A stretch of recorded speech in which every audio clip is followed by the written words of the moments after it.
So, namaskar friends and welcome once again. I am so thankful to you for your kind attention and patient listening. In the last class friends, we talked about the rich Indian oral tradition characterized by dialogue, debate and many such practices that make learning pleasant, meaningful and insightful. In this particular lecture, as I told you, I will be discussing one of the key aspects of communication. We call it listening. Listening is different from hearing friends, because hearing is considered to be superficial, while listening is a very deep activity. It goes deeper in your consciousness. When you listen to something, you are not listening some sounds, rather we are making meaning out of them. They make you think, they make you contemplate, they help you come out with your actions, reactions, responses and understandings. So, listening to me, dear friends, is one of the key skills in soft skill. A person who is capable of patient listening, a person who listens to others, is the most effective communicator. The most effective communication is not about speaking continuously without a halt.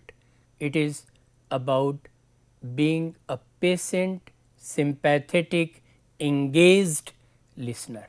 So, well, we have so many instances of incomplete listening that have led to disasters.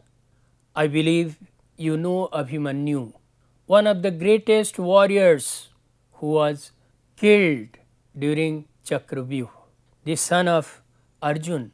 When he was in the womb of his mother Subhadra, Arjun was telling Subhadra about a particular strategy in war called Chakravyuh, in which it is strategized to control and tame the warrior of opposite camp and kill it. And this is done to kill those who may not be killed single handedly. Abhimanyu was such a yodha, such a warrior. Well, this is one of the most compelling case studies on listening in Indian narrative tradition, friends. Abhimanyu, while still in Subhadra's womb, listens to Arjuna, his father, explaining the complex military formation known as Chakravyuha. He absorbs the strategy of entry with remarkable precision. However, before Arjuna could explain the method of exit, as the narration was interrupted by his wife's sleep. Subhadra sleeps and so sleeps Abhimanyu in her womb, and he does not learn the route of exit. As a result, he is killed in war. So, what we learn from this is that incomplete listening, friends, can be disastrous.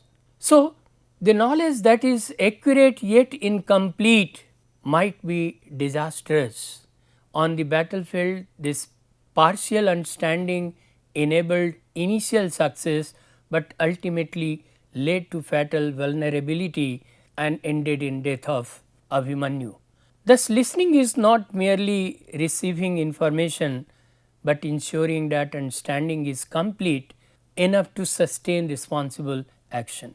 So, friends, if you are a good listener, you should listen to something completely, should understand it deeply, should reflect upon it and then take your decision. And Śravaṇa is an epistemic discipline.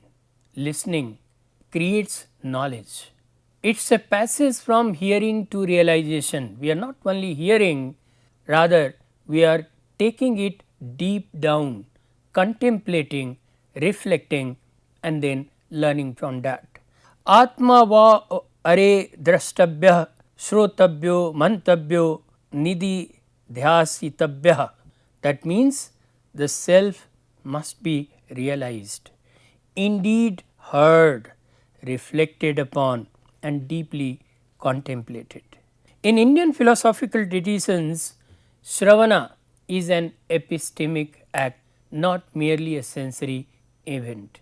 As I said friends, as opposed to hearing, listening is a deeper cognitive act. Vedanta places it within the foundational triad of Śravana, Manan, Nidhi, Dhyasana. What is that? Listening precedes reflection and realization, because truth must first be received in its authoritative form before it can be examined by reason. Adi Shankara's commentarial tradition repeatedly treats Śravana or listening as the first disciplined contact with liberating knowledge, especially through the hearing of Mahavakyas under the guidance of a competent teacher. The deeper insight here is that understanding begins when the mind suspends the urge to react and instead receives the teaching in its intended fullness.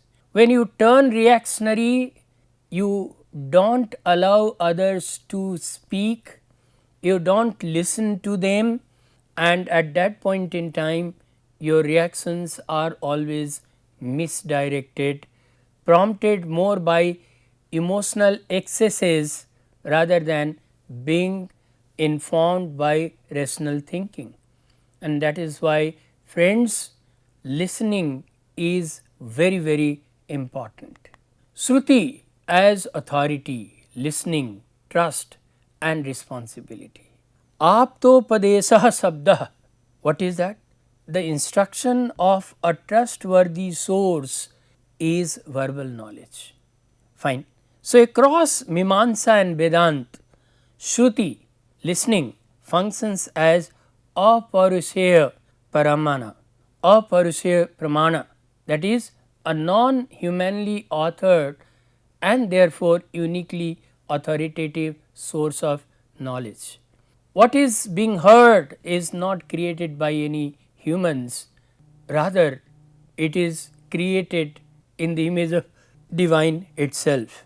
Indian civilization develops one of the world's most refined theories of trustworthy listening. Knowledge does not arise only from perception or inference, but also from reliable verbal testimony. We call it śabda pramana, received through disciplined interpretive traditions. So, Kumarila Bhatta and the Mimamsakas emphasize that verbal knowledge becomes valid when both the source and the transmission remain free from defect. When we listen to a source that is authentic and we listen to that with utmost trust and utmost attention.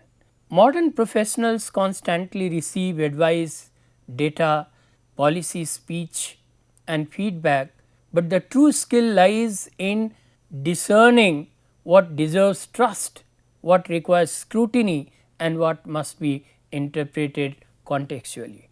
In our professional lives friends, we receive lot of data, lot of information, lot many advice, pieces of advice and feedback from different sources, unless and until we are able to really find out what deserves to be trusted, what requires to be scrutinized and what needs to be read in a particular context, we probably will not be good communicators or good leaders. Another example is Prahlada in the womb. Earlier we talked about Abhimanyu in the womb. Prahlada is in the womb, listening forms his sanskar.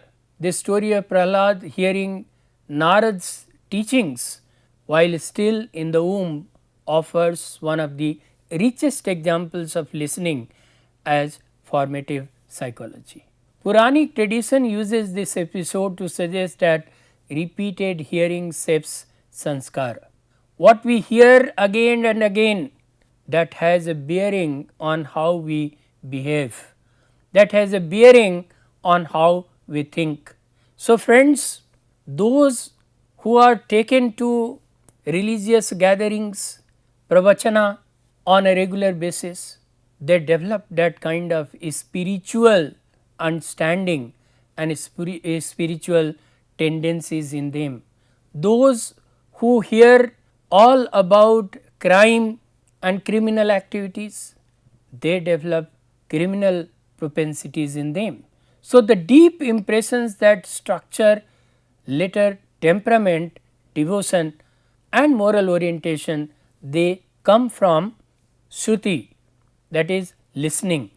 What we repeatedly hear becomes part of our internal architecture, and that is why people say read good books, listen to Mahamanas, that is great people, great orators, because that way you learn to make yourself greater, better.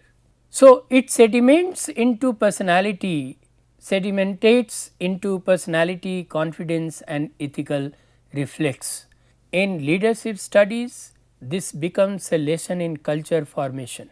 The repeated language of an institution eventually becomes its behavior. Friends, you might be aware that most of our organizations have motto, and that motto reflects in their character. Like here at IIT Roorkee, we always hear about our motto, which is Shramam Bina Nakimapi Sadhyam. That means nothing can be accomplished or achieved without labor, without hard work. So, that means anybody who joins IIT Roorkee must be prepared for hard work, for commitment. So, it reveals that listening is also an act of self curation, because the voices we repeatedly admit into our consciousness gradually define our sense of possibility and self worth. What we hear time and again becomes part of our thinking design as well. The other example, Sukha and the transformative depth of listening, one of the most evocative motifs in Puranic lore is the story of Sukha. Sukha is parrot, where a hidden parrot continues listening attentively as Lord Shiva narrates the secret of immortality to Parvati even after Parvati has fallen asleep. Through this unwavering receptivity, the parrot is later transformed into the sage Sukha, the great narrator of the Bhagavad Puran. Read symbolically, this story offers a profound civilizational metaphor. Deep listening elevates the listener to the level of the wisdom received. When a parrot is transformed into a sage, the narrator of Bhagavad Puran, you can realize the power of listening. The ordinary becomes extraordinary through sustained attentiveness. The difference between average and exceptional individuals often lies less in natural brilliance than in their ability to remain fully present before subtle insights, high level conversations and difficult feedback. So, friends, you might have observed all the great leaders, whether they are business leaders, political leaders, spiritual leaders, sports leaders, they are all very patient listeners. They have abundance of patience. They allow you free expression of your thought. They give a good deep listening to you with full attention, and that satisfies you more than anything else. So, as good communicators, you try to cultivate this habit of listening. Another example is from the Katha Upanishad, which is the most refined model of courageous listening through Nachiketa's dialogue with Yama, the lord of death. What distinguishes Nachiketa is not only the sharpness of his questions, but the rare ability to remain present before unsettling truth. Nachiketa is not afraid of death. Anybody would be afraid of death, will be out of one's mind, will not be able to utter a single word. King कर्तव्य विमूढ़ हो जाना इसको कहते हैं हिंदी में. But he does not withdraw when confronted with mortality, impermanence and inadequacy of pleasure. Philosophically, this is the soft skill of truth oriented listening, where one remains open even when the masses destabilizes prior comfort. There will be moments when you will be listening to some truth that may be bitter, that might challenge your deep seated belief, but maintaining your calm composure, being open to such criticism will make you a true leader in every sense. In leadership, this directly translates into the ability to hear criticism, market warnings, ethical objections or strategic risk without defensiveness. The central insight is that mature listeners are those who can stay with discomfort long enough for truth to become transformative. Another example that we can learn from where incomplete listening or listening without believing can lead to disastrous effect is Dhṛtarāṣṭra's failure. Apriyasya tu pathyasya vakta sruta cha durlabha. Rare indeed are both the speaker and the listener of beneficial but unpleasant truth. So, the Mahabharata offers one of the most devastating studies in the consequences of failed listening through the figure of Dhṛtarāṣṭra, the Kaurava king. He is never deprived of wise counsel. He has people like Vidura who gives him ethical clarity, Bhisma who teaches him statesmanship, Krishna with his peace diplomacy and Sanjaya's lucid narration are all repeatedly available to him. He has the best of people available to him, but he does not listen to them. His tragedy lies precisely that he hears their counsel, but cannot internalize it when it conflicts with attachment, fear and dynastic desire. He is one who is driven by his blind love for his son Duryodhan.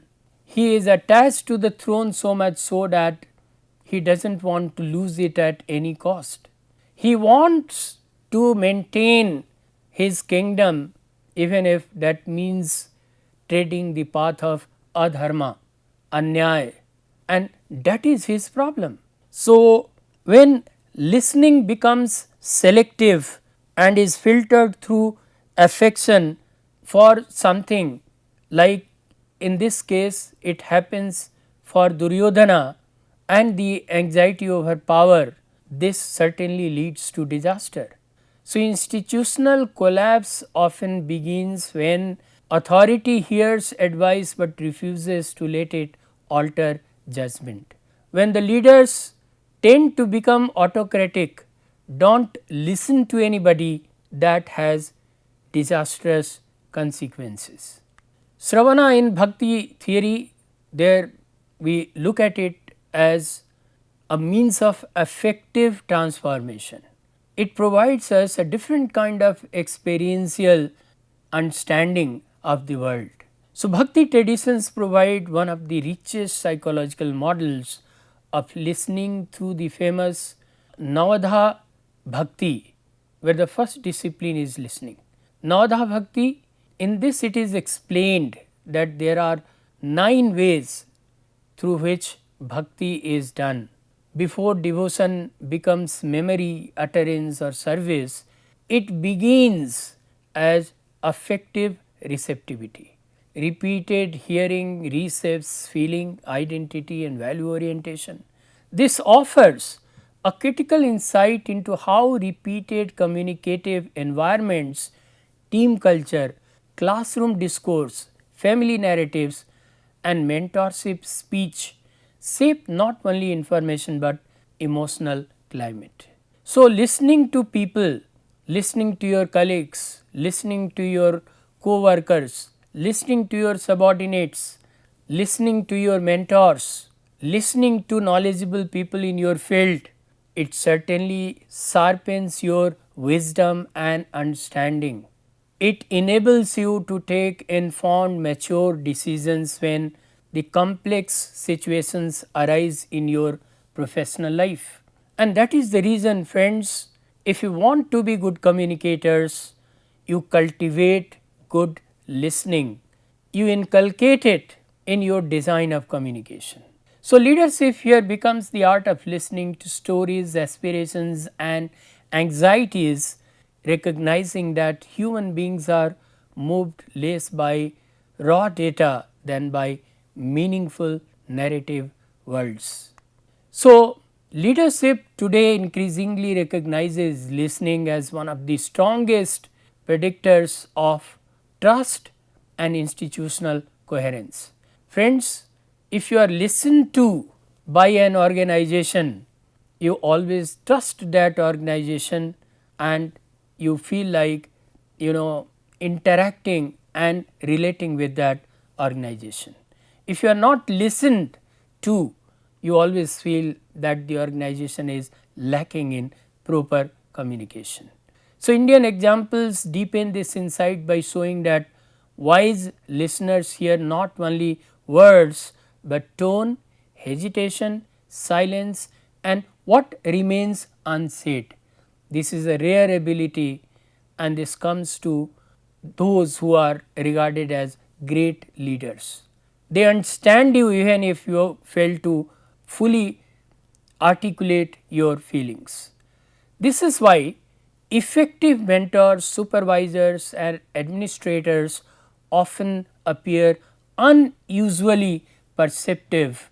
They listen beyond the literal sentence into intention, fear and aspiration. So, listening to others gives you the full picture. What is uttered is important. Heard melodies are sweet, but those unheard are sweeter. That means we do not only need to judge people by what they say, we also need to listen to them, try to make sense of what they are saying and get to the deeper communication that is intended.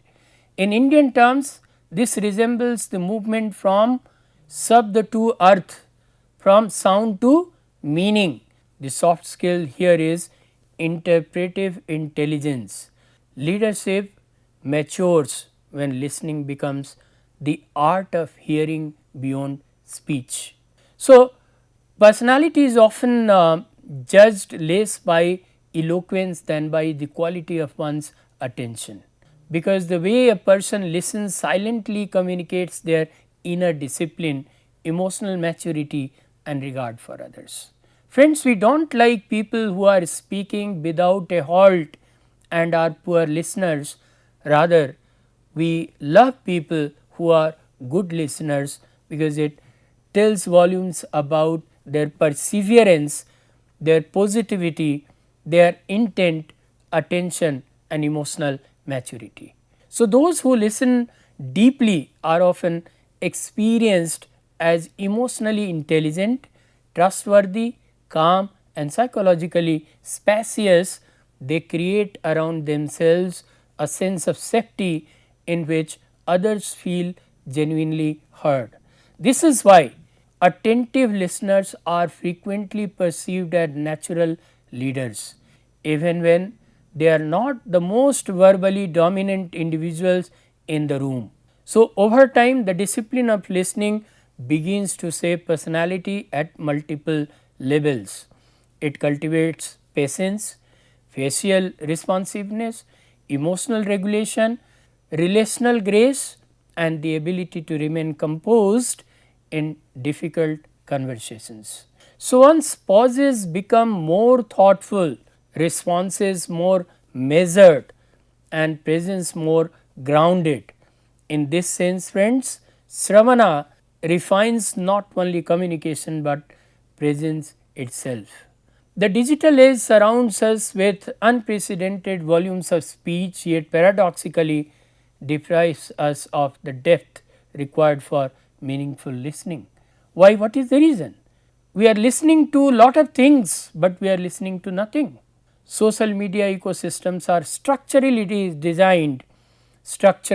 designed around the attention economy, where where speed, reaction, interruption and performative opinion are rewarded over patience, reflection and sustained engagement. One of the problems is that we are hearing, we are not listening. There is no sense of listening, there is no patience. The reactions are quick without thinking, and that is why mostly they are for immediate gratification with very short span of life. So, as a result, this contemporary mind is increasingly trained to respond before it has fully understood. In communication studies, one of the basic standards of effective listening is the ability to withhold premature judgment until the speaker's meaning has been fully processed. We react even without listening to others, without understanding the full intent, and that makes it all horribly wrong.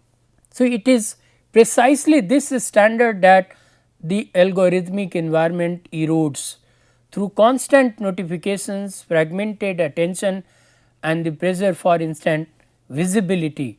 It erodes the process of deep listening, contemplation, which we call manan, and then taking an informed decision. So, friends, if you really want to be good listeners, you need not to go by speed, you need not to react sharply, rather react informally. Informally means an informed reaction is what is needed. To listen deeply today is almost an act of resistance against distraction culture, because it restores the virtues of attentiveness, interpretive patience and ethical presence. I believe, friends, this discussion of ours has given us ample food for thought, and we will certainly try to inculcate it in our communicative practices. We would try to become patient listeners. We would size up a situation, get to its different possibilities and perceptions and take an informed, mature decision or make observations or reactions based on proper understanding, contemplation, reflection on that matter, rather than being in a hurry to impose our own thinking and belief on others. So, this is the select bibliography, friends, and thank you very much for your kind listening. Please join me for the next class. Thank you very much.